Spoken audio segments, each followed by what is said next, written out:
Electric vehicles are the future, there's no denying that, but a lot of people are still denying their viability. Now I know what you're thinking, who's this handsome kid who says he knows everything? First of all, thanks.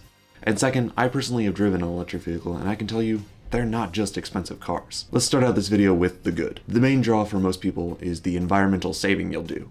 A gas-burning car puts carbon into the atmosphere, where an electric car doesn't. An electric car, in theory, is cleaner than a gas car, but I'll get to that later in the video. Another great thing about EVs, and my personal favorite, is instant torque. With electric motors, you can provide instant power to the wheels, making acceleration times insane. I hit the throttle in the Rivian on a low grip surface and it still pins you to the back of your seat. Here's a clip. Whoa. Another thing I noticed when I was driving the Rivian was all these really cool features you get with electric cars. These companies are very forward thinking when it comes to tech, and it shows in all the cool little features they've added to the car, like ground up software system, or a built-in Bluetooth speaker. All the extra storage is kind of a plus too, kind of like the Swiss flag. By the way, if you're enjoying this video, drop a like, it really helps this channel reach more people. But now we move on to the bad. You know how I mentioned the environment part earlier?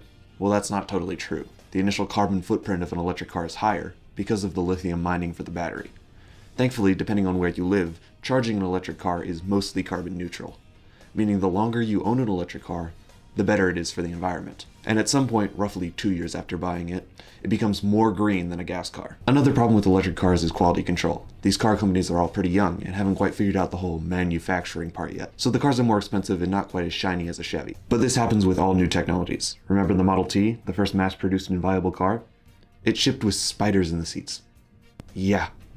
I think it's okay if your Tesla's panels aren't quite lined up. A lot of companies are going electric, and if you want to hear about the electric Corvette, click this video right here, where I explain everything you need to know. As you can see, I'm passionate about electric cars being the future, and you should be too.